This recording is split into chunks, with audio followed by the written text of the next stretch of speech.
নমো তচ্ছা ভগবতো আরহতো সাম্মা সম্বুদ্ধচ্ছ। জগৎপূজ্য মহাকারুণিক তথাগত সম্যক সম্বুদ্ধ শ্রীচরণে কৃতজ্ঞ প্রণাম নিবেদন করে পুণ্যপারমিতে অংশগ্রহণকারী সকল উপাসক উপাসিকাগণের নিরোগ দীর্ঘায়ু সুখী জীবন তথা জ্ঞানবিমণ্ডিত জীবন কামনায় শুরু করতে চলেছি আজকের অভিধর্ম চর্চা ক্লাস।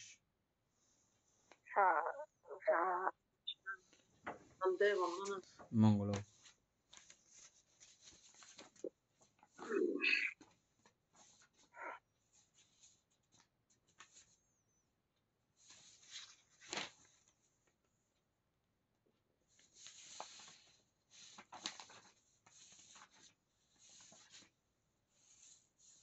আমাদের পেজ নাম্বার 72 পৃষ্ঠা না? হ্যাঁ, 72 পৃষ্ঠা অরূপবচর চিত্র প্রথম প্যারাটা আলোচনা হয়েছিল।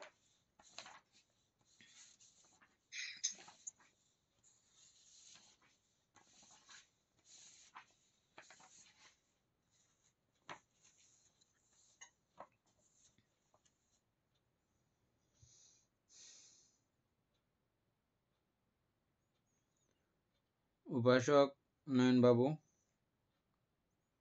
অনেকদিন তো আসার নাই, কোথায় চলে গেছেন কি জানি।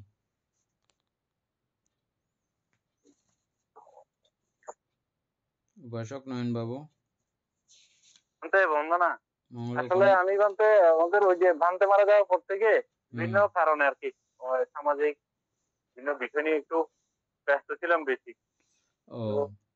আজকেও আমি রানিং আছি। আমার মনে হয় আরো কয়েকদিন আমার একটু সময় লাগবে বলতে, মানে একদম ফ্রি হতে। সেজন্য আমিও মানে খুব মিস করতেছি ক্লাস গুলো।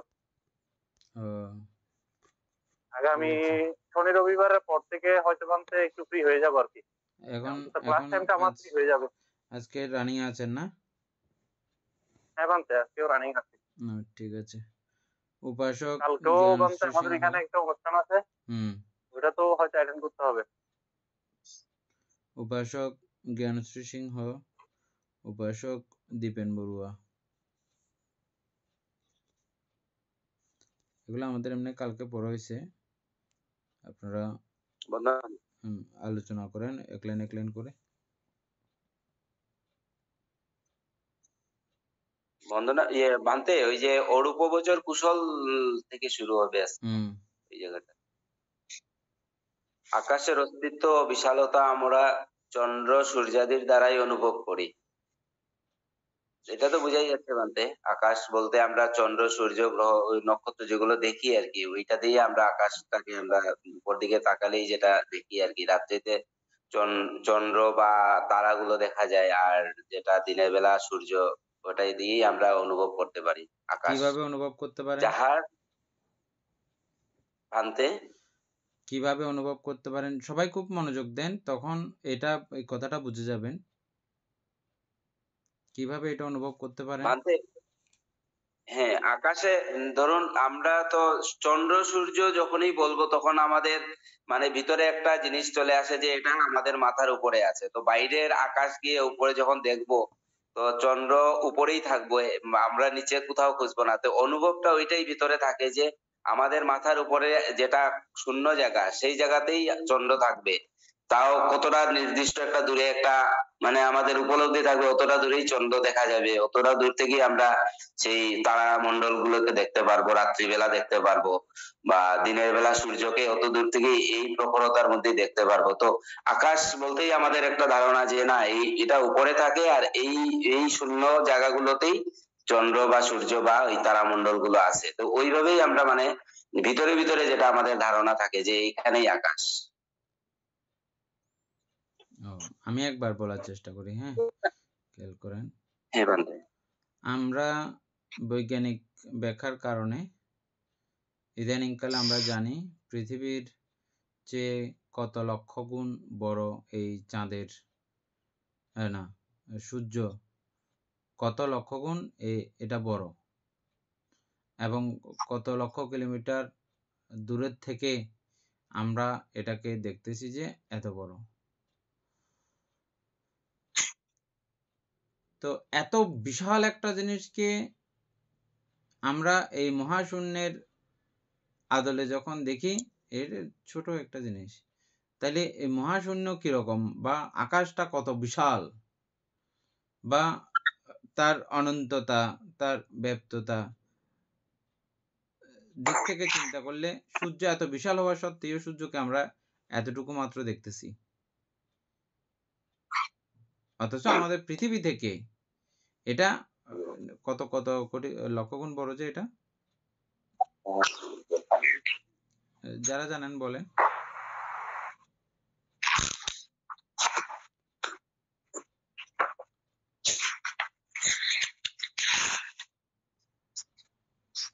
যাই হোক, বিশাল এই মহা শূন্যতার মধ্যে সেই এত বিশাল হইলেও সূর্যটা, কিন্তু তথাপিও এই সূর্যটাকে আমরা এইটুকু মাত্র দেখতেছি। হ্যাঁ, তাইলে আর পুরো বিষয়টাই হচ্ছে যে পুরো আকাশ। এখান দিয়েও যে আকাশের পুরো ব্যাপারটা আপনি আইডিয়া করে নিতে পারবেন এটা না। এক কথায় আকাশের অনন্ত পরিধি, সীমানাহীন অবস্থাকেই আপনাকে চিন্তা করে বুঝে নিতে হবে। এই আকাশ সীমানাহীন, এই আকাশের কোনো নির্দিষ্টতা নাই, সেজন্যই আকাশকে অনন্ত বলা হয়। প্রথমে এই জিনিসটা আমরা ভালো করে বুঝতে হবে। আকাশ অনন্ত, আকাশের কোনো নির্দিষ্ট সীমানা নাই। আর এই যে বিশালতা বললে, এখানে যেভাবে বিশালতা কথা উল্লেখ করা হয়েছে, শুধু বিশালতা দিয়ে চিন্তা করলেও কিন্তু এটা বিশাল আর কি, তার মানে একটা বিশাল বললেও কি হয়, তার মানে একটা নির্দিষ্ট একটা সীমাবদ্ধ আছে। উপাসক দীপেনবাবু বুঝতে পারছেন? বিশাল কথাটা আমি যখন বলে ফেলবো কোনো জিনিসকে, তখনও বুঝতে নিতে হবে যে এটা বড় আর কি, বড়, তাও একটা মাপ আছে। কিন্তু যখন অনন্ত বলে ফেলবো, অনন্তের সঙ্গে এই বিশাল কথাটা আর কিন্তু যায় না তখন। বুঝা গেছে? অনন্তের মধ্যে কোনো বিশাল কথা যুক্ত হতে পারে না, যার কোনো নির্দিষ্ট কোনো মাপেই নাই, কোনো আকারই নাই, তাকে আবার বিশাল বলার কোনো উপায় আছে কি? জাস্ট আমরা বোঝার জন্য এখানে লেখক অনুবাদক এই কথাটা মানে জাস্ট উল্লেখ করলো যে, ঠিক আছে? উপাসক তারপরে জ্ঞানচন্দ্র সিংহ। তারপরে হচ্ছে যে যাহার অন্ত নাই, অর্থাৎ উৎপত্তি ও ধ্বংস নাই, তাহাই অনন্ত। এটার উৎপত্তিও নাই, ধ্বংসও নাই, আর যাহার অন্তও নাই, শেষও নেই। হ্যাঁ, এটা কোনো জিনিসই না, অনন্ত কোনো জিনিসই না। একটা কিছু জিনিস হইলে এটার উৎপত্তি হয়েছে বলে বলতাম আর কি। এটা কোনো জিনিসও না, কিছুও না, এটা কোনো কিছু না। আকাশটা কোনো কিছু না, কোনো জিনিস না, বাতাসও না। এটা বাতাস, এটাও একটা বস্তু, সেটাও স্থান দখল করে, সেটারও আকার আছে। এটা বাতাসও না, এটা আকাশ। আকাশ মানে সম্পূর্ণ খালি অবস্থা, খালি যে। আকাশ উৎপত্তি ও বিলয়হীন বলিয়া আকাশ অনন্ত, এটা তো এখন বললেন মানতে। এই অনন্ত আকাশকে অবলম্বন করিয়া যে কুশল চিত্ত উৎপন্ন হয়, তাহাই আকাশ অনন্তরায়তন কুশল চিত্ত। এই আকাশকে অবলম্বন, এটা মানে আলম্বন, অবলম্বন মানতে ওইটা মানতে আলম্বনও বলতে পারি এখানে, নাকি? আকাশকে আমরা আলম্বন করলাম, মানে আমি ওই শূন্য জায়গাকে, খালি জায়গাকেই এই মুহূর্তে আমি চিত্তের আলম্বন বানাইলাম। সম্পূর্ণ খালি অবস্থাকেই আমার চিত্তের আলম্বন বানিয়েছি, বুঝছেন? সম্পূর্ণ খালি অবস্থাকে, আকাশকে, ওইটাকে যে করিয়া যে কুশল চিত্ত উৎপন্ন হয়, তাই আকাশ অনন্তরায়তন কুশল চিত্ত। এখানে আয়তন, আয়তন শব্দে আলম্বন বুঝাইতেছে। আয়তন, ওই আলম্বন আকাশ অনন্তর আয়তন যেটা, ওইটা খালি জায়গা, আয়তন যেটা এখানে বলা হচ্ছে, হ্যাঁ এখানে ওই আলম্বন এবং অনন্ত এই বিশেষণটির পরিনিপাত হইয়াছে, পরনিপাত হইয়াছে অনন্ত। অর্থাৎ আমি যখন এতক্ষণ পর্যন্ত আমার প্রত্যেকটা জায়গার মধ্যে রূপগোচর চিত্ত উৎপন্ন করার জন্য প্রত্যেকটা বিষয়, এক একটা বিষয় নিয়ে আমার চিন্তা চেতনার মধ্যে এগুলো ছিল, ওগুলোকে অবলম্বন করেই আমি চিত্তকে স্থির করেছি, চিত্ত একাগ্র ছিল। এখন আমার চিত্ত একাগ্র থাকবে কিভাবে? এই আকাশের প্রতি বা শূন্যতে আমি স্থির করে ফেলবো। আমরা রূপগোচর পঞ্চম ধ্যানে দেখেছি উপেক্ষা এবং একাগ্রতা রূপীয় সমস্ত বিষয়ের প্রতি তিনি উপেক্ষিত হয়ে অবস্থান করবেন, রূপীয় রূপলোকীয় সমস্ত বিষয়ের প্রতি উনি উপেক্ষা ভাব নিয়ে অবস্থান করবেন, কিন্তু চিত্তও একাগ্র থাকবে, চিত্তও দোদুল্যমান হয়ে থাকবে না, একাগ্র থাকবে।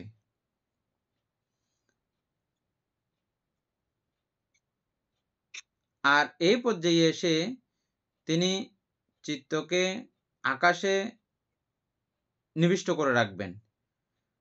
আকাশ মানে পুরো শূন্যের মধ্যে চিত্তকে নিবিষ্ট করে রাখবেন, একাগ্র করে রাখবেন। এর ফলে এই অবস্থায় যে চিত্ত উৎপন্ন হয় ওই চিত্তকে বলা হয় আকাশ অনন্তায়তন চিত্ত, অরূপগোচর প্রথম চিত্ত। হ্যাঁ, এবার বাকি লাইনগুলো পড়েন।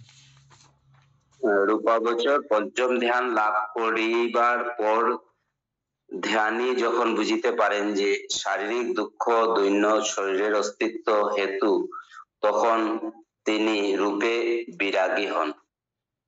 মানে উনি পঞ্চম ধ্যানে যাওয়ার পর যে উনি শারীরিক দুঃখ, শারীরিক দুর্দশা বা শারীরিক অস্বস্তিতা এইগুলা যখন অনুভব করেন, তখন উনি রূপের প্রতি বিরাগী হন, রূপের প্রতি মানে উনার বিতৃষ্ণা এসে যায়।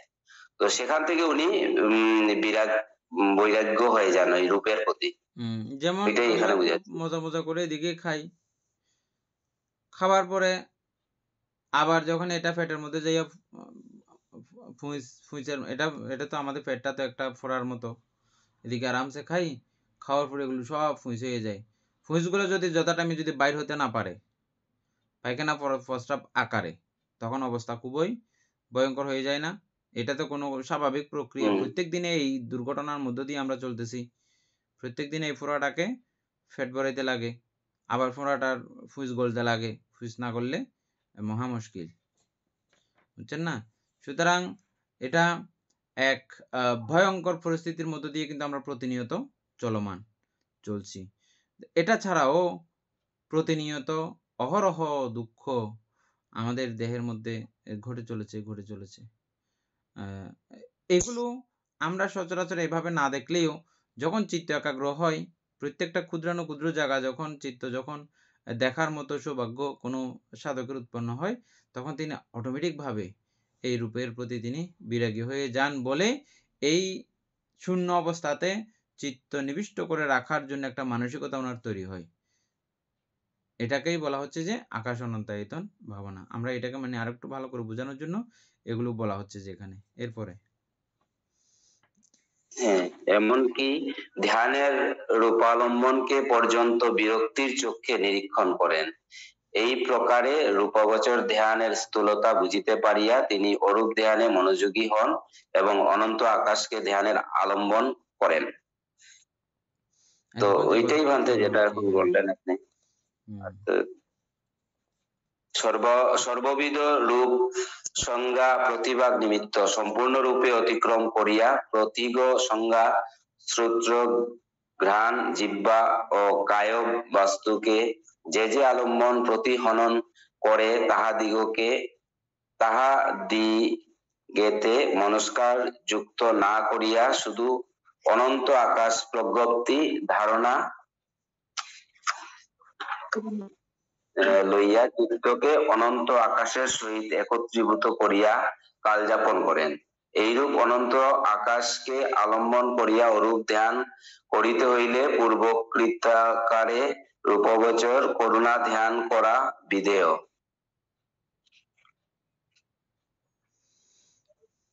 ভান্তে এটা একটু আপনি বুঝালে ভালো হয়। সর্ববিধ রূপ ওই যে প্রতিভাগ নিমিত্ত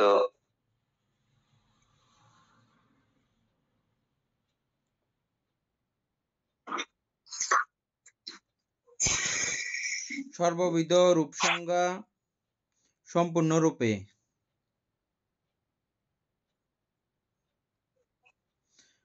প্রতিভাগ নিমিত্তের কথা উপাসক দীপেন বাবুর কাছে মনে আছে। প্রতিভাগ নিমিত্ত কাকে বলে অমিতা বড়ুর কাছে মনে আছে, লেখা আছে আপনার। প্রতিভা বলতে বুঝি বা সত্তা, এটাই বুঝি। প্রতিভাগ নিমিত্ত ধ্যানের যে রূপবচর না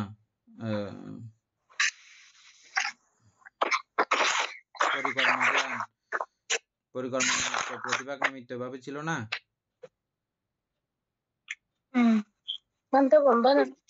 মঙ্গল প্রতিভাগ নিমিত্ত, হ্যাঁ প্রতিভাগ নিমিত্ত, হ্যাঁ ওটা হচ্ছে কি আপনার উদ্গ্রহ নিমিত্তে আর আকারে বা স্পষ্ট ভাবে সামনে আসে, তখন এটা প্রতিভাগ নিমিত্ত হয়। একদম পরিষ্কার হয়ে যেটা উজ্জ্বল আকারে উজ্জ্বল আলো, ওটা যখন উজ্জ্বলতা প্রাপ্ত হয় তখন বলা হয় যে প্রতিভাগ নিমিত্ত। আলম্বন থেকেই যখন লাইট বের হয়, জ্যোতি বের হয়, দেখার জন্য কোনো কষ্ট করতে হয় না, এমনিতেই ওটা আলম্বনটাই আলোকিত হয়ে দেখা যায় পুরা মঙ্গলক। এটাকে বলা হচ্ছে যে প্রতিভাগ নিমিত্ত।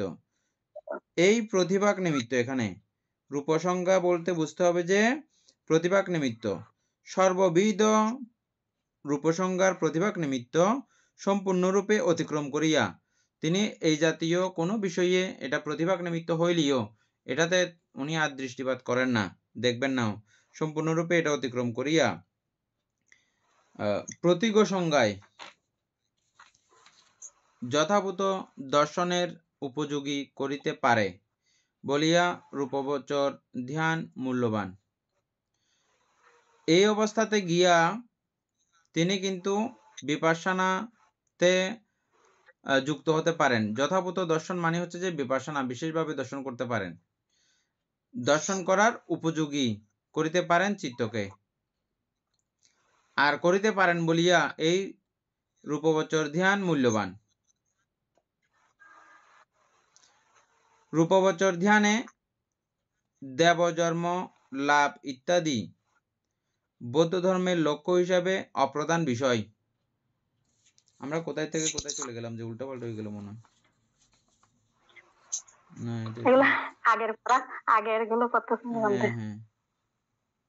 উল্টা পাল্টা হয়ে গেছে। সর্ববিধ রূপসংজ্ঞা প্রতিভাগ নিমিত্ত সম্পূর্ণরূপে অতিক্রম করিয়া প্রতীক সংজ্ঞায় শ্রোত্র ঘ্রাণ জিহ্বা ও কায়বাস্তুতে যে যে আলম্বন প্রতিহনন করে তাহাদিগকে মনস্কারযুক্ত না করিয়া শুধু অনন্ত আকাশ প্রজ্ঞপ্তি ধারণা লইয়া চিত্তকে অনন্ত আকাশের সহিত একীভূত করিয়া কালযাপন করেন। আমাদের সবসময় এটাতে নানানভাবে স্পর্শিত হয়ে চিত্ত গঠনের প্রক্রিয়া সদা সর্বদা চলমান। ত্বকে হোক, চোখে হোক, নাকে হোক, জিহ্বায় হোক, হয়ে মোটামুটি এই পঞ্চদ্বারে প্রতিক্ষণেই এটা সংঘর্ষণ আকারে চিত্ত উৎপন্ন হয় এবং চিত্ত নানাবিধ বিষয়ের মধ্যে ভ্রমণ করে থাকে। এই সমস্ত কোনো বিষয়ে তিনি দিকপাত না করে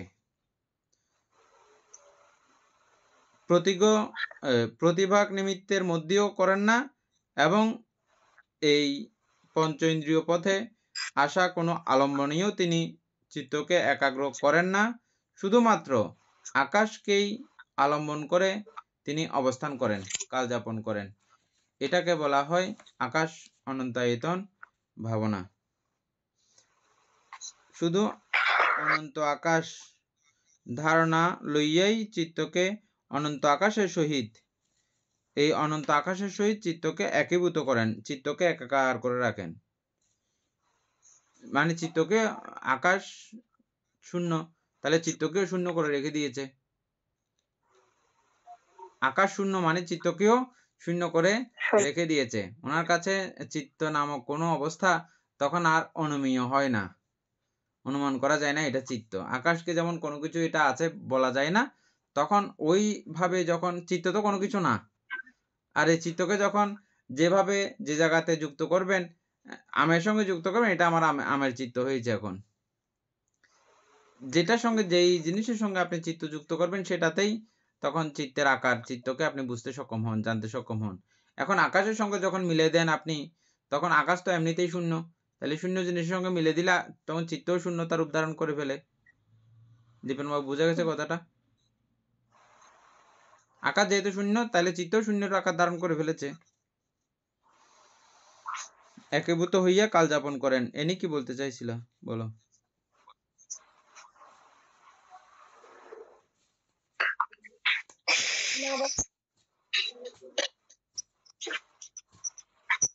বলো কি বলতে চাইছিলে।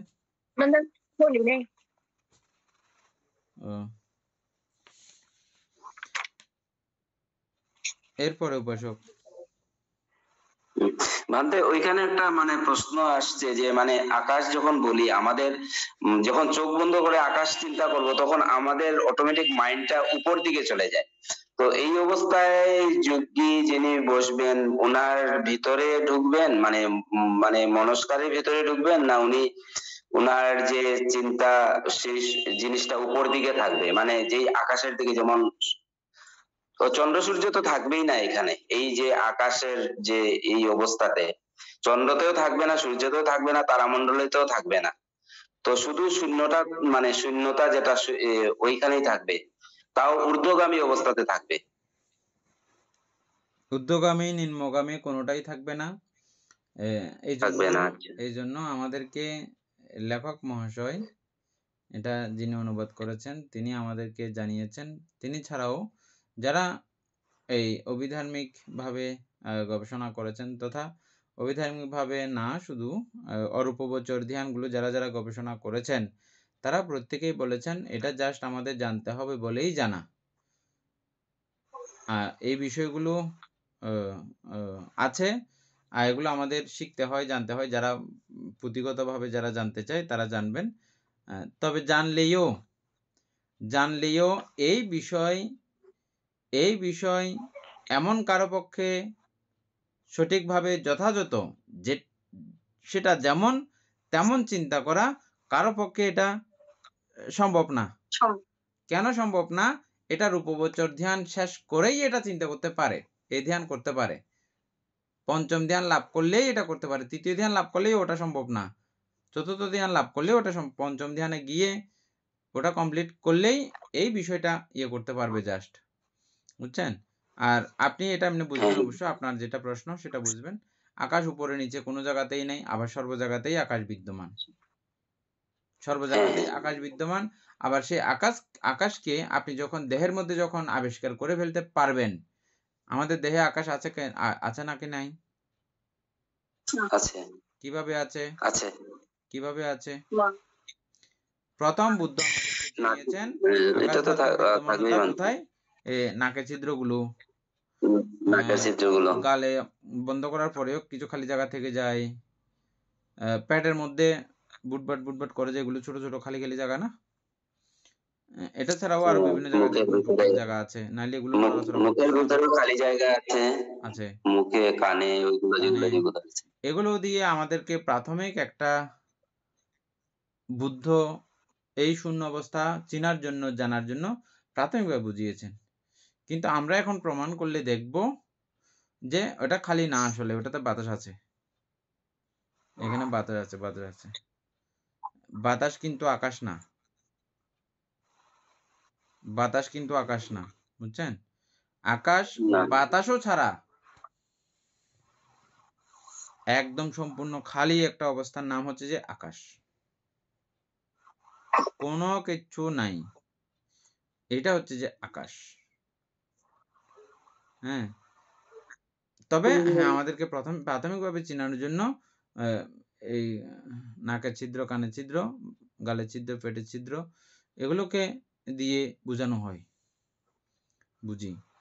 আচ্ছা, এর পরবর্তীতে গিয়ে আমরা আরেকটু পরে গেলে যখন রূপ অধ্যায়ে যাব, যারা আগে ছিলেন ক্লাসে তারা জানেন, রূপ অধ্যায়ে যখন যাব, প্রত্যেকটা রূপকলাপের সীমা নির্ধারণী, প্রত্যেকটা রূপকলাপের একটা সীমা আছে। ওই সীমার চারিপাশে একটা খালি জায়গা থাকে, একটা খালি জায়গা থাকে। ওই খালি জায়গাটাই হচ্ছে যে আকাশ ধাতু। আকাশ ধাতু ছাড়া আমরা রূপকলাপের মধ্যে অষ্টকলাপ বলতেছি, কিন্তু এই রূপকলাপের সঙ্গে সঙ্গে আকাশ ধাতুও আছে। মানে আকাশ ধাতু হবে নাকি? মানে এখানে তো আমরা হ্যাঁ, পটভি ধাতু আকাশ দেখতে ধাতু পাচ্ছি হবে। না বা অপধাতু আকাশ নেই। ধাতু হবে কেন? আকাশের নির্দিষ্ট এই শূন্যতারও একটা গুণাবলী আছে, আর ওর নির্দিষ্ট গুণধর্মতা, যার যে বস্তুর নির্দিষ্ট গুণধর্মতা থাকে, গুণধর্মতা উৎপত্তিতে সহযোগিতা করে, এদেরকে ধাতু বলা হয়। ওর নিজস্ব গুণ আছে এবং আরো গুণ উৎপত্তি করতে ও সহযোগিতা করতেছে, এই জন্য এটাকে আকাশ ধাতু, আকাশ গুণ বলা হয়, বুঝছেন? আমরা তাহলে প্রত্যেকটা রূপকলাপের সঙ্গেই যদি এই আকাশের অস্তিত্ব যদি দেখি, এবং রূপকলাপকে আমরা যেভাবে ভাবিত করতে পারি, এই আকাশকেও যদি আমাদের এই ছোট্ট শরীরের এই যে আকাশগুলোকেও যদি ভাবিত করি, যেই বিষয়ে আপনি ভাবিত করবেন সেই বিষয়ে প্রকটিত হয়ে অন্য বিষয়ে আপনার আর চোখে পড়বে না। এটা প্রত্যেকটা সময় যে কোনো জনের ক্ষেত্রে, যে কোনো জনের বেলায় যেটা আপনি প্রকট করবেন সেটাই প্রকটিত হবে, অন্যগুলো আপনার কাছে আর দেখবেন না। যেমনটা অনেকে আছে, অনেক বৌমারা আছে, অনেক শাশুড়িমারা আছে, শাশুড়ির শুধু দোষটা যখন সে ফোকাস দেয়, গুণটা তো তার আর তখন চোখে পড়ে না। ওইসা করেছে পালে এই দেখুস, ওইসা কেন করে দেখুস, ওইসা পায়খানা করছি ইয়ে পরিষ্কার না করে, ওইসা অ্যাঙ্গুজি, ওইসা ত্যাঙ্গুজি, এগুলো ওনার চোখে পড়বে। ওনার যে গুণ আছে, ওটা গুণগুলো উনি দেখতে চান না, ওনার চোখে পড়বে না। এভাবে শাশুড়ি মারাও আবার বউয়ের যেগুলো দোষ আছে এগুলোতে যদি তিনি ফোকাস দেন, শুধু ও দোষগুলো দেখবেন। সকালবেলা যে উঠে যে একটা ফ্রেশ চা খাইছে বউয়ের হাতে, বা একটা সুন্দর যে একটা মা ডাক শুনছে, ওটাতে যদি তিনি ফোকাস না দেন, বউয়ের গুণাবলী কখনো দেখবে না। মা আরে কত সুন্দর করি আরে মা ডাকের, অবুক আই নফালাই নতলাই না গো মাইভাগ্য ফাইগেই গুই, এই জায়গাতে যদি উনি ফোকাস না দেন, তিনি তাহলে ওই গুণাবলীগুলো দেখবেন না, শুধু দোষটা দেখবেন যে চার মধ্যে চিনিকে একখানে বেচ দি ফেলাইল, চিনিকা নদীল বা চা পাতা ঠিক মতো নকইল, যদি দোষ দেখে তাহলে ওনার দোষের প্রতি দৃষ্টি যাবে, গুণের প্রতি ওনার দৃষ্টি যাবে না, ওইদিকেই ফোকাস হয়ে যাবে। এটা ওই কথা বলতে বলতে এগুলো এমনি আপনাদের ঘরোয়াভাবে আপনাদের যাতে একটু সংশোধনী আসে, এই জন্যই বলা আর কি, বুঝছেন? এটা শুধু শাশুড়ি বউয়ের ব্যাপার না, বাবা এবং ছেলের বেলাও সেম, ভাইয়ে ভাইয়ের বেলাও সেম, কাকা ভাতিজার বেলাও সেম, প্রত্যেকটা ক্ষেত্রের মধ্যে, হ্যাঁ, স্বামী স্ত্রীর মধ্যেও সেম, বুঝছেন? যখন আপনি ব্যতিক্রম জায়গায় ফোকাস দেবেন, ব্যতিক্রমগুলোই শুধু আপনার কাছে বিশাল শুধু দোষেই দোষ দেখবেন, আর গুণের দিকে ফোকাস দিলে শুধু গুণেই গুণ দেখবেন। যেই দিকে আমরা নজর দেব সেদিকেই দেখব। ঠিক একইভাবে রূপীয়ভাবে যখন দৃষ্টিপাত করব, যেমন আমি একটা চুলে যখন নজর দিই, চুলটাকে যদি আমি ভাবিত করি, আমি কি বলছিলাম যে চুলটা একদম ৩ মাইল ৪ মাইল পর্যন্ত লম্বা করা যায়, একদম বিশাল ১০ কিলোমিটার ব্যাপী ব্যস্তও করা যায়, এভাবে করা যায় চুলকে। এবং কোনো শূন্য জায়গাতেও যদি এভাবে যদি চিত্ত ভাবিত করা হয়, তাহলে এই শূন্য জায়গাটাও বিশাল হয়ে যায়, বিশাল এবং ব্যাপ্ত হয়ে যায়, এটার পরিধি আর খুঁজে পাওয়া যায় না, এবং শেষ পর্যন্ত গিয়ে সেটা এক পর্যায়ে শূন্যকে বিশাল করার ভাবিত করার ব্যাপার, আর শূন্যকে ভাবিত বিশালিতকৃত করতে লাগে না, এমনিতেই শূন্য বিশাল, আকাশ বিশাল।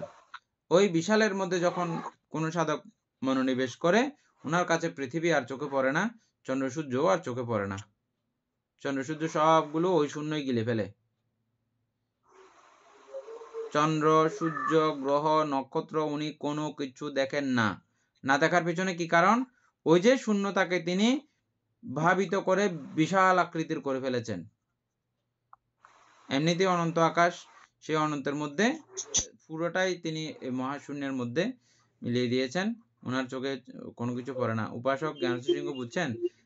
যারা অরূপবচর সাধক রয়েছেন তারা আমাদের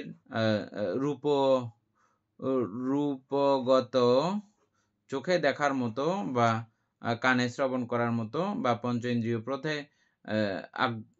গ্রাহ্য বিষয় কোনো কিছু তিনি দেখতে পান না। সব কিছু ওনার কাছে শূন্যতা ভাবেই প্রতীয়মান হয়, খালি সব একাকার। এই জন্য ওনার দেহ থাকে না। দেহ পৃথিবী নাই যে জায়গায়, পুরো ওনার দেহ কোত্থেকে থাকবে আবার? সুতরাং ওনার দেহ তখন থাকে না, দেহ খালি হয়ে যায়।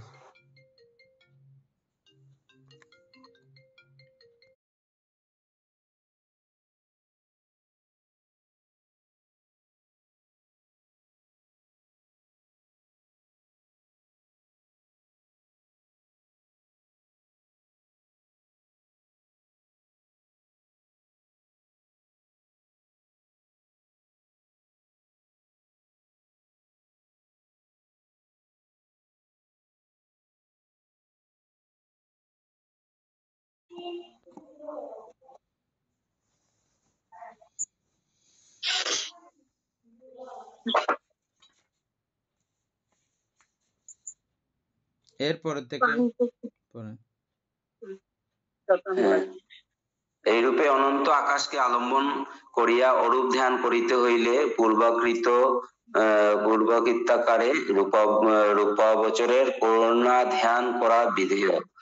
এর জন্য মানে আকাশ অনন্তনায়তনে ঢোকার আগে আমরা রূপবচরে যখন ধ্যান করে কোনো যোগী, তো উনার পূর্ব অবস্থাতে এই করুণা ধ্যান করা মানে বিধেয় বলতে ওইটাই করা উচিত বলছে।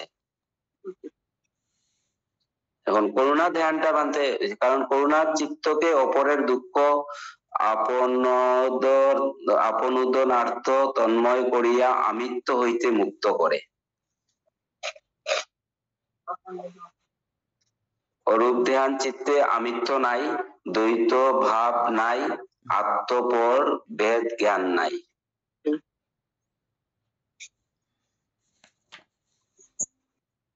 তাহলে মানতে ওই যে রূপবচরে এই জিনিসটা মানে খুব দরকার, যে করুণা ধ্যান করাটা। করুণা ধ্যানে আমিত্ব নেই, আর আমি দ্বৈত মানে দুই রকম ভাব নাই, আর আত্মপর ভেদাভেদ নেই। এর জন্য করুণা ধ্যানটা খুব দরকার আর কি, মানে এই মানে আকাশ অনন্তনায়তন ধ্যান করার আগে রূপবচরে।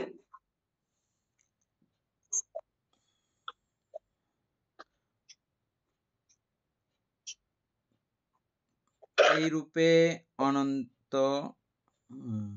কোন জায়গাতে সেইরূপে অনন্ত আকাশকে আলম্বন করিয়া অরূপ ধ্যান করিতে হইলে পূর্বকৃতাকারে রূপবচরের করুণা ধ্যান করা বিধেয়। এই রূপে অনন্ত আকাশকে যারা আলম্বন করিয়া অরূপ ধ্যান করিতে চান, পূর্বকৃত আকারে মানে আমরা রূপবচর ধ্যান করার সময় কিছু পূর্বকরণীয় বিষয় দেখেছিলাম না?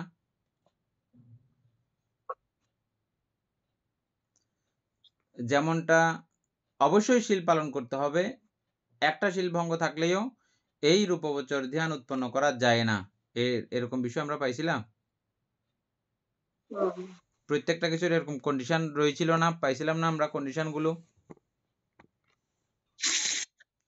এটাই তো করতে হলে আপনাকে অবশ্যই পঞ্চশীলে ন্যূনতম পরিপূর্ণ থাকতে হবে। এটা একটা কন্ডিশন ছিল না? হ্যাঁ না হলে বান্ধব। কোনোভাবেও আপনার এই প্রথম ধ্যান উৎপন্ন হবে না। ঠিক একইভাবে অরূপবচর ধ্যান করতে হলে আপনাকে করুণা ধ্যান করতে হবে অবশ্যই। এটা বিধান নিয়ম। করুণা ধ্যানে অত্যন্ত পাকাপোক্ত হতে হবে। আচ্ছা, তাহলে তো আমাদেরকে করুণা ধ্যান চিনতে হবে আগে। আমরা করুণা ধ্যান কোনো সময় আলোচনা করছিলাম আগে, মনে আছে? আমার মনে নেই বান্ধব। মৈত্রী ধ্যান তো সবাই জানেন, শুনেছেন বহুবার। মৈত্রী ভাবনা, কিছু ভাবনা আছে। মৈত্রী ধ্যান বলছেন বলতে করুণা ধ্যান বলেন, শুনি নাই বলতে বলেন নাই মানে। করুণা ধ্যান আমাদের নয়ন বাবু খুব ভালো করে, আচ্ছা নয়ন বাবু তো গাড়ি চালাচ্ছে, এনি খুব ভালো করে জানে অবশ্য করুণা ধ্যান। আমাদের বিজুবাবু জানার কথা, বিজুবাবু তো আজকে ইয়ে করে বন্ধ করে রাখছে, ভিডিও পর্যন্ত বন্ধ করে রাখছে। না বানতে আমি ছবি আইতেছে না, আচ্ছা এমন শুনতেছি। ঠিক আছে। হ্যাঁ, এনি আছে নাকি? নাই, কোনটা আছি? হ্যাঁ করুণা ধ্যান বলো। কোনটা? করোনাটা তো অর্থাৎ আমরা নিজেদের দুঃখ কষ্ট যেমন আমরা যেভাবে অনুভব করি, ঠিক অপরের দুঃখ কষ্ট ওইভাবে অনুভব করার নামই তো হচ্ছে করুণা। তো এটা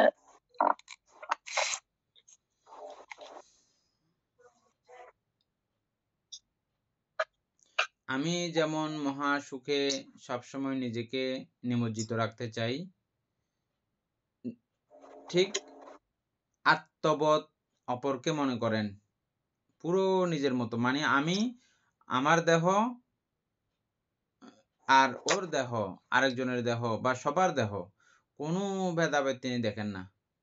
নিজের দেহের মধ্যে সুইচ গুতাইলে যেমন ব্যথা পাবে, অন্যের দেহের মধ্যেও সুইচ গুতাইলে এমন ব্যথা পাবে। আমাকে কেউ গালি দিলে আমার যেমন ব্যথা লাগবে, অন্য কেউ গালি দিলে ওনার সেম ব্যথা লাগবে।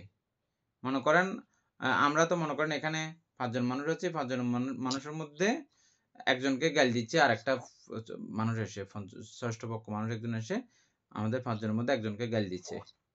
গালি দিলেও সচরাচর ও আমাদের বন্ধু না, বান্ধব না, কিছু না, আমাদের কোনো কিছু যায় আসে না। দূরও গালি দিলে তো গীতারে এনাদের আর দেন না, আমি কথা বলি না, বুঝতেছেন?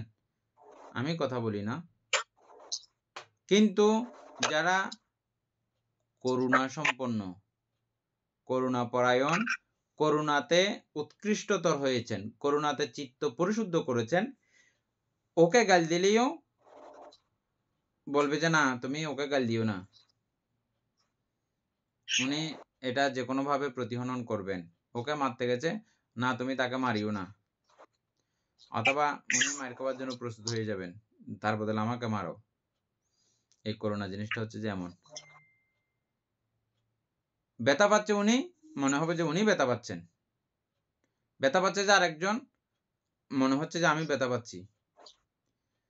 যেমনটা অটোমেটিক ভাবে আমাদের একটা জায়গায় হয়, এটা দিয়ে মায়েরা অনুভব করতে পারবেন, বাবারা অনুভব করতে পারবেন। আপনার সন্তানকে কেউ যদি থাপ্পড় মারে, গালি দেয়, বকা দেয়, বা কোনো কষ্ট হইলো, কোনো জ্বর উঠলো, মনে হয় যে আমারও জ্বর উঠছে। কেউ আমার সন্তানকে কিছু বললে মনে হয় যে আমাকে বলছে, আমরা লগে লগে ঝগড়া করতে চলে যাই। এটা শুধু সন্তানের বেলায় অটোমেটিক ভাবে হয়, এটা বলতে আমাদের জোর করতে হয় না, উৎপন্ন করতে হয় না, এমনি অটোমেটিক উৎপন্ন হয়ে যায়। এই অবস্থাটা প্রত্যেকটা প্রাণীর প্রতি হওয়ার নাম হচ্ছে যে করুণা। এখন তো আর বলা যাবে না, না করুণাটা।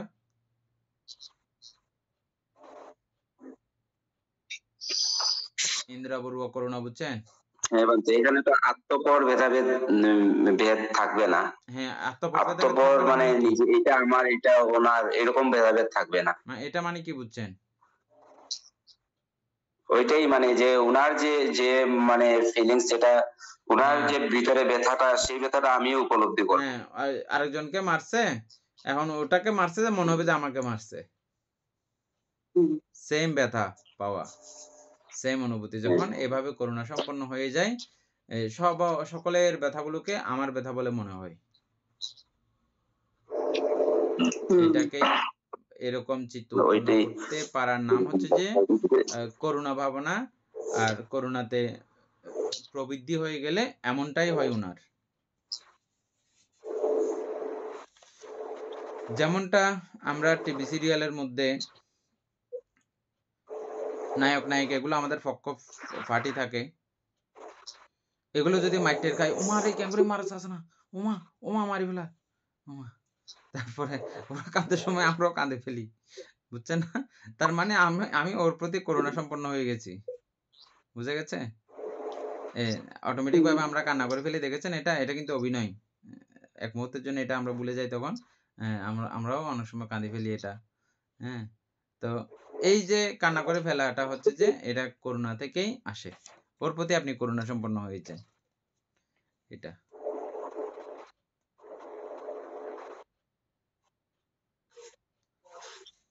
তাইলে আমরা মৈত্রী ভাবনা আর করুণা ধ্যান একই জিনিস নাকি বানতে?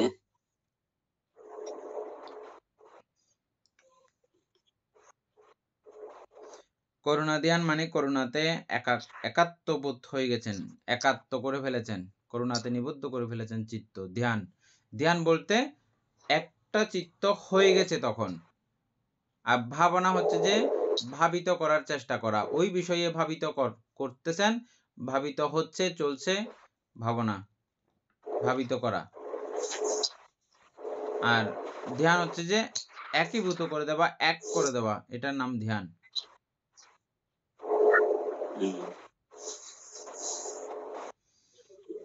তারপর বানতে আকাশ অসীম, আকাশ অনন্ত, আকাশ সর্বত্র, প্রত্যেক কিছুতে আকাশ বিদ্যমান। মেঘান্তরালে আকাশ, গ্রহ নক্ষত্রাবলীর মধ্যে আকাশ, দেহের প্রতি লোমকূপে আকাশ। তৎপর ধ্যানীর মনে হয় মেঘ অন্তর্হিত হইয়া গিয়াছে, নক্ষত্র বলি নিবিয়া গিয়াছে, সসম্ভার পৃথিবী অদৃশ্য হইয়া গিয়াছে, নিজেও আকাশে লীন হইয়া গিয়াছে। শুধু অনন্ত আকাশ নিরাকার শূন্যই চিত্ত অধিকার করিয়া আছে, ইহা আকাশ অনন্তনায়তন কুশল চিত্ত। বুঝছেন? এখন এবার তো এটা তো আগেই আমরা বলছি, একটু আগেই যেটা আমরা বললাম যে আকাশ বলতে শূন্যতা, তখন আমরা সূর্যকেও শূন্য হিসাবে দেখি, পৃথিবীকেও শূন্য হিসাবে দেখি, নিজেকেও শূন্য হিসাবে দেখি, এবং গ্রহ নক্ষত্র যা থাকবে সেটা সবকিছুই শূন্য, শেষ। সেটাই আকাশ অনন্তনায়তন কুশল।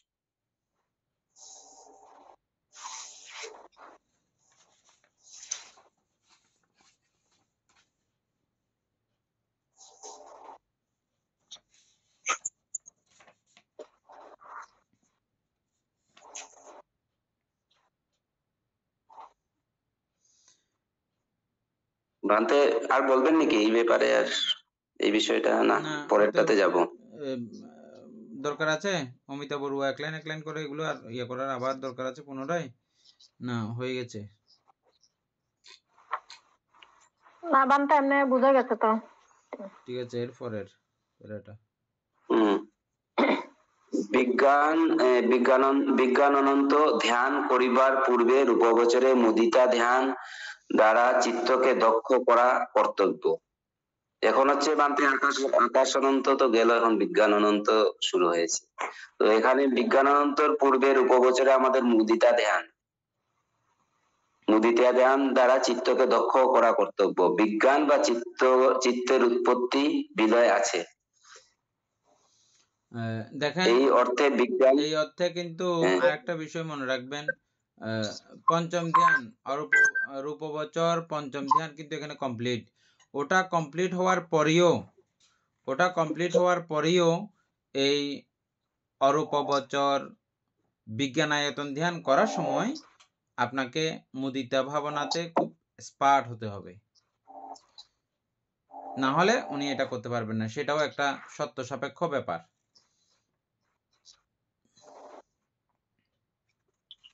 তাহলে এখন মুদিতা চিনার দরকার হয়ে গেছে না?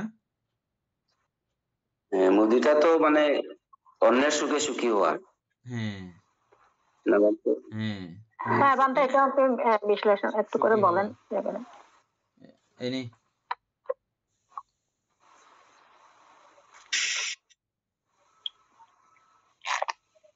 বানতে মুদিতা হচ্ছে যে অপরের সুখী সুখী হওয়া, অর্থাৎ পরের ধন সম্পদ যশ খ্যাতি যেগুলা দেখে এই মানে উনার সুখেই আমরাও সুখী হই, এটাই হচ্ছে যে মুদিতা। কোনো ধরনের কোনো হিংসা থাকবে না ওই জায়গায়।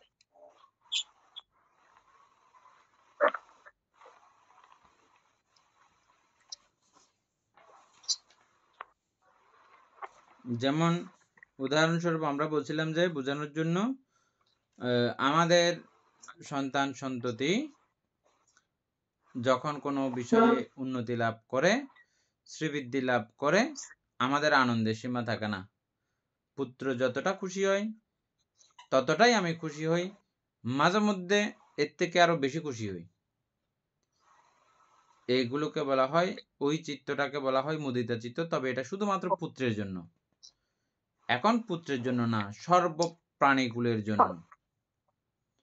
সর্বপ্রাণীকুলের জন্য এমন একটা চিত্ত উৎপন্ন করার নাম হচ্ছে যে মুদিতা চিত্ত, বুঝছেন? ওই মুদিতায় নিজেকে খুব অ্যাক্টিভ করতে হবে, তখনই তিনি বিজ্ঞান অনন্তায়তন ভাবনা করতে পারেন।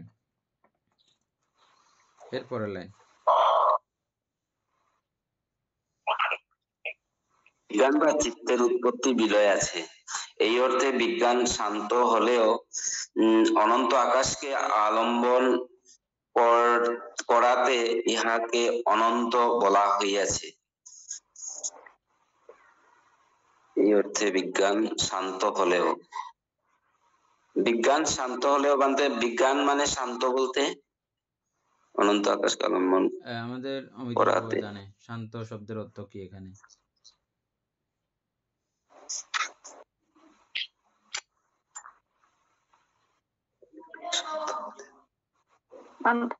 শান্ত পারবো না তো, দন্তে সবাইকে আসা দন্তে না তো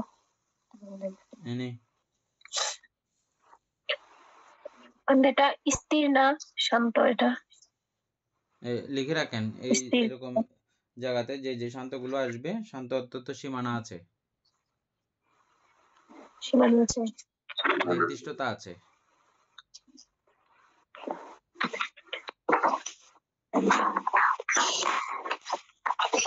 অনন্তের বিপরীত শব্দ এটা। অনন্ত মানে নির্দিষ্টতা নাই, শান্ত মানে নির্দিষ্টতা আছে, সীমানা আছে, আয়তন আছে, এরিয়া আছে, এই রকমকেই বলা হয়। অর্থাৎ অনন্তের বিপরীত শব্দ এটা, শান্ত।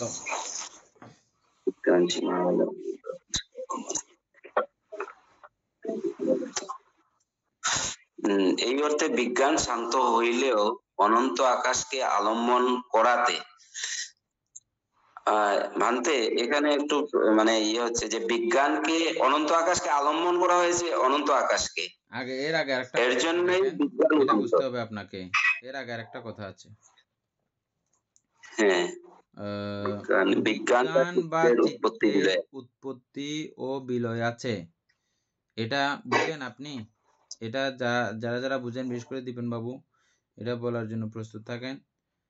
আমাকে মানে এই জায়গাটা একটু বুঝাই দেবেন যে কি বিজ্ঞান বা চিত্তের উৎপত্তি বিলয় আছে, এই কথাটা শিল্পী চিত্তের তো উৎপত্তি বিলয় হবেই বানতে, কারণ যে কোনো জিনিস আমরা যখন একটা চিত্ত মানে ধারণ করি, কোনো একটা বিষয় নিয়ে চিন্তা করি, তো সেখানে তো উৎপত্তি আছেই। আর পর মুহূর্তে যখন অন্য আরেকটা জিনিসের চিন্তা করে হঠাৎ করে এসে যায়, তো ওই পূর্ব অবস্থাটার বিলয় হয়ে নতুন অবস্থার উৎপত্তি হয়। তো চিত্তের মধ্যে তো এটা অহরহ বানতে চলতেই মানে চলছেই, উৎপত্তি বিলয়। শিল্পী বড়ুয়া,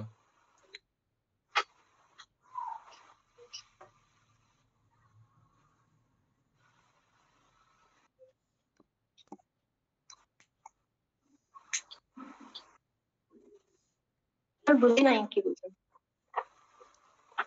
অমিতা বড়ুয়া, মানে চিত্ত, মনে করেন আমি যে কোনো একটা জিনিসের চিত্ত উৎপন্ন করলাম, আবার এটার পরবর্তীতে আরেকটা চলে গেল, মানে এরকম আর কি, উৎপত্তিও আছে এবং বিলয়ও আছে, শেষ আর কি বিলয়। অনামিকা সিংহ।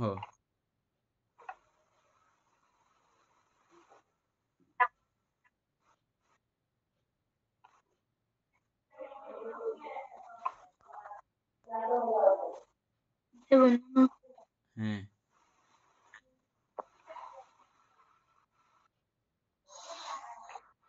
বলো। কি বলবো ভাবছে?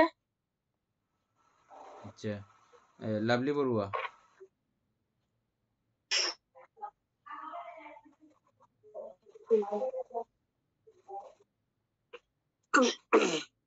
চিত্ত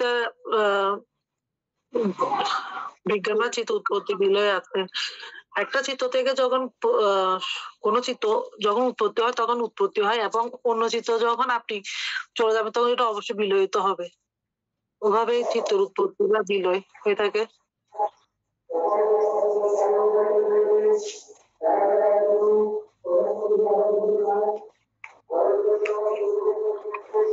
তারপরে দীপক বলেন।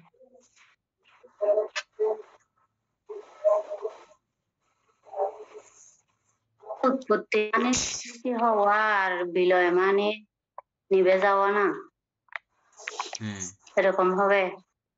হ্যাঁ, ঠিক আছে, দীপনবাবু বলেন।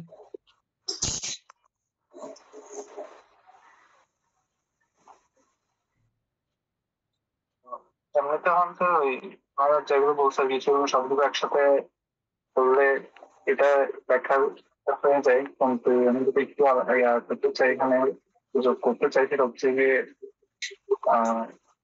চিত্ত উৎপন্ন হয় আলম্বনের উপর ভিত্তি করে। তো এবং আমাদের মানে প্রতিটা সেকেন্ডে বা সময়ের সাথে সাথে এটা অন্য আরেকটা মানে অন্য হয়, এটাও উন্নত হয় অথবা এটা একটা পর্যায়ে গিয়ে ধ্বংস হয়। তো এই ক্ষেত্রে মানে এইভাবে আসলে মূলত উৎপত্তি আর বিরতা হয় আর কি। ঠিক আছে, এনে উৎপত্তি এবং বিলয় এটা আগে সহজে বুঝতে হবে। উৎপত্তি কি আর বিলয় কি। আমি যদি একটা সহজ উদাহরণ দিই, ধরেন পানিতে আমি ডুব মেরেছিলাম, হঠাৎ করে মাথাটা তুললাম, এটা আমার উৎপত্তি। আবার ডুব দিলাম, এটা হচ্ছে আমার বিলয় ওই সময়ের জন্য।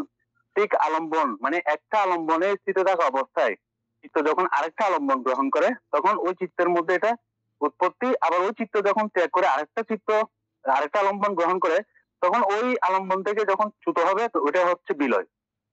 চিত্ত উৎপত্তি এবং বিলয়, আলম্বন গ্রহণ এবং ত্যাগ, এটুকু আমি বুঝলাম আর কি বলতে।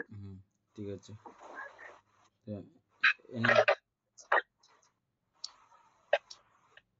ভান্তা এটা শ্বাস প্রশ্বাসের বেলায়ও হতে পারে না? যেমন আমি শ্বাস নিচ্ছি, এটা মানে আমার উৎপত্তি ধরতে হবে, আর যেটা আমি ফেলতেছি এটা বিলয়, এটাও তো হতে পারে ভান্তা। যখন মানে যে কোনো আলম্বন আর কি এই শ্বাস প্রশ্বাসের মধ্যে আমরা চিত্তের উৎপত্তি বিলয় করতেছি। আচ্ছা, এটা তাহলে পঞ্চ আলম্বনের মধ্যে হবে আর কি ভান্তা। তো আলম্বন এনে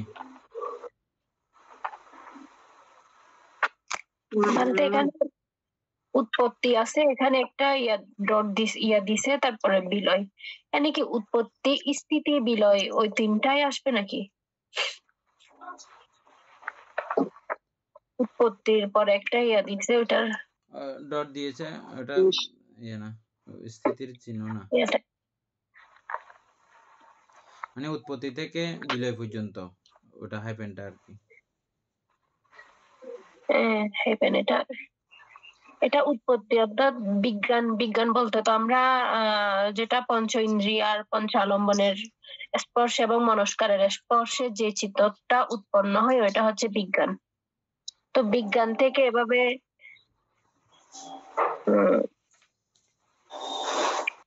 আপনি বলেন।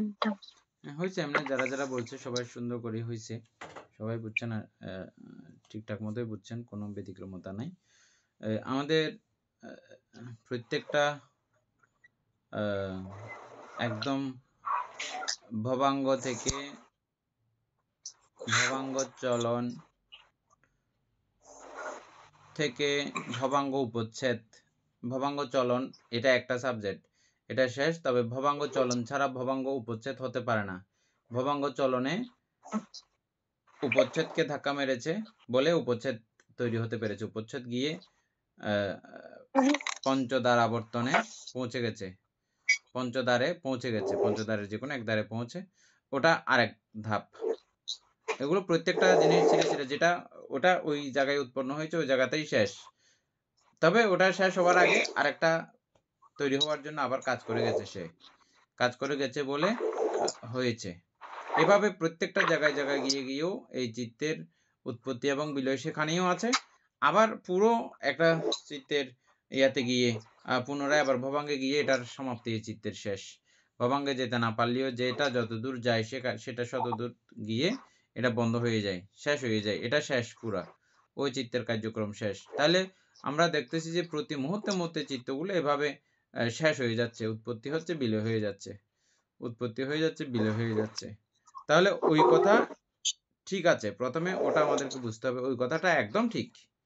হ্যাঁ, কিন্তু এরপরের কথা দেখেন, এই জিনিসটা না বুঝলে মানে পরের জিনিসটা বুঝতে অনেক কষ্ট।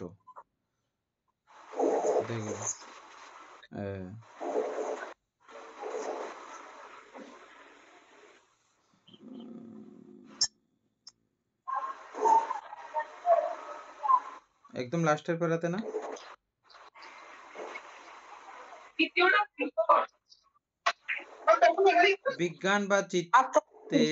বিজ্ঞান বা চিত্তের উৎপত্তি বিলয় আছে, এটা তখন বললাম আমরা। এই অর্থে বিজ্ঞান শান্ত। এটার যেহেতু উৎপত্তি এবং ধ্বংস আছে, তার মানে এটা নির্দিষ্ট একটা সীমানা আছে। কোনোটা বিজ্ঞান হতে পারে না। আমাদের বিজ্ঞানের আগেও কি হয়ে যাচ্ছে, ভবাঙ্গ চলনীয় ধ্বংস হতে দেখতেছি আমরা, হয় না? ভবাঙ্গ চলনের মধ্যে ভবাঙ্গ চলন থেকেও বের হতে পারে, উপচ্ছেদ হতে পারে, এরকম ঘটনা ঘটে, অনেক সময় ঘটে না। ঘুম থেকে ঘুম ভাঙা নাই যে, না ঘুম ভাঙা না যে, এরকম ঘটনা আছে না? অর্থাৎ মানে ভবাঙ্গ থেকে বের হতে পারে না, এরকমও সময় আছে। আচ্ছা, এর পরবর্তীতে গিয়ে যে কোনো জায়গাতে গিয়ে এটা ভঙ্গ হয়ে যেতে পারতেছে, অথবা সেটা না হলে এও পুনরায় আবার ভবাঙ্গে ঘুরে ফিরে আসতেছে আর কি। পুরো জিনিসটা ব্যাক করার পরে তদালম্বন পর্যন্তও গেল, তদালম্বনের মধ্যে গিয়ে আবারও আসলো, তাও তো একটা এর নির্দিষ্ট একটা সীমানা আছে। সেজন্য বলা হচ্ছে যে এটাকে শান্ত, তার মানে বিজ্ঞান শান্ত, একটা সীমানা আছে। এই বিজ্ঞান শান্ত হইলেও এটা কিন্তু শান্ত বিষয়, অনন্ত বিষয় না। অনন্ত বিষয় না হলেও যখন এই অনন্ত আকাশকে যখন আলম্বন করে, অনন্ত আকাশকে যখন আলম্বন করে, তখন আমার এই শান্ত বিজ্ঞানও অনন্ত হয়ে যায়। এই সসীম বিজ্ঞানও, সসীম চিত্ত অনন্ত হয়ে যায়। আমি উদাহরণস্বরূপ বলছিলাম যে কি, আমি যখন কোনো ছোট্ট একটা এই হাতের মধ্যে আমি যখন সীমানা করে রাখবো আমার হাত বরাবর আমার চিত্তটা, আর যখন আমি পুরো এই রুম ব্যাপী আমার চিত্ত করা, তখন রুম ব্যাপী আমার চিত্তটা। ঠিক একইভাবে যখন অনন্ত আকাশে যখন চিত্ত নিবিষ্ট করা হয়, চিত্ত একীভূত করা হয়, তখন এই চিত্ত বা বিজ্ঞানটাও হয়ে যায় অনন্ত।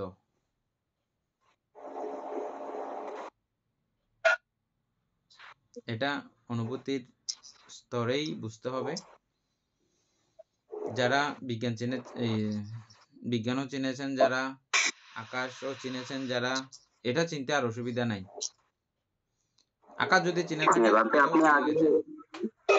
আপনি এটা ওই যে বলেছিলেন যে আকাশ অনন্তনায়তন, মানে যখন আকাশ নিয়ে ভাবনা করে যে কোনো সাধক, তো চিন্তা করতে করতে করতে উনি এই মনের মধ্যে ভাবেন যে আমার মন এত অনন্ত যে আকাশ নিয়ে ভাবতে পারে। ওই অবস্থাতে উনি যখন চিত্ততে ঢুকেন, তখন চিত্ত উনি কুল কিনারা মানে অনন্ত সেখানে দেখতে পান। এই অবস্থায় এই মানে উনার চিত্ত বা বিজ্ঞান অনন্ত হিসাবে উনি ঘোষিত করেন যে বিজ্ঞানও অনন্ত। যে নাইলে এটা এত বিশাল আকাশকে সে চিন্তা করলো কিভাবে? এত বিশাল এত বিশাল, আমি এমনি কথার কথা বলছি, বিশালতার কোনো সিস্টেম নাই, অনন্ত। এই অনন্ত বিষয়কে এই চিত্ত চিন্তা করতে পারছে কিভাবে? হুমা, তাহলে তো চিত্ত তো অনন্ত। এই সেখান থেকে ওনার অনন্ত সংজ্ঞা উৎপন্ন হয়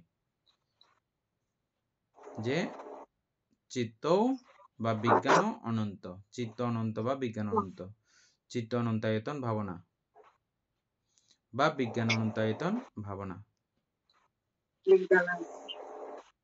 এটা অনুভূতি দিয়ে একটু বুঝতে হবে।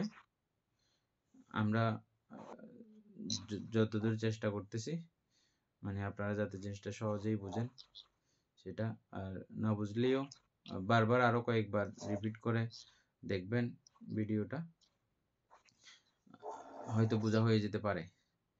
আর আপনাদেরকে একটা কথা শেয়ার করা ভালো, সেটা হচ্ছে যে আমরা যখন পড়ছিলাম তখনও আমরা একবারে বা দুইবারে বা তিনবারে এটা বুঝি নাই। পড়তে রয়েছি হঠাৎ করে এটা বোঝা হয়ে যায়, হঠাৎ করে। তবে আরো এমন একটা বিষয় আছে যেটা পূর্বের কোনো বিষয়, আমরা অনেক বিষয় এখানে ফেলে ফেলে চলে আসছি, যেটার কারণে একদম লেজের মধ্যে গিয়ে অনেক কিছু বুঝি না আমরা, ওই আগে ফেলে আসা বিষয়ের কারণে। ওই ফেলে আসা বিষয়, এটা এমন একটা বই যে ওই ফেলে আসা বিষয় যেটা আমি বুঝবো না ওটাতে পড়ে থাকতে হবে, ওটা শেষ করতে হবে। আবার অনেক সময় দেখা যায় যে হ্যাঁ ওটা আপাতত ফেলে দিয়ে গিয়ে চলে যাই, পরে গিয়ে আবার পড়তে পড়তে ওহো ওই জায়গাতে তো এটা বুঝি নাই যেত এই কারণে, আবার সেটাও অনেক সময় ক্লিয়ার হয়ে যায়। এই বইটা এমন যে এটা বারবার পড়তে পড়তে পড়তে পড়তে হঠাৎ ব্রেন খুলে যায়, হঠাৎ এটা বোঝা যায়।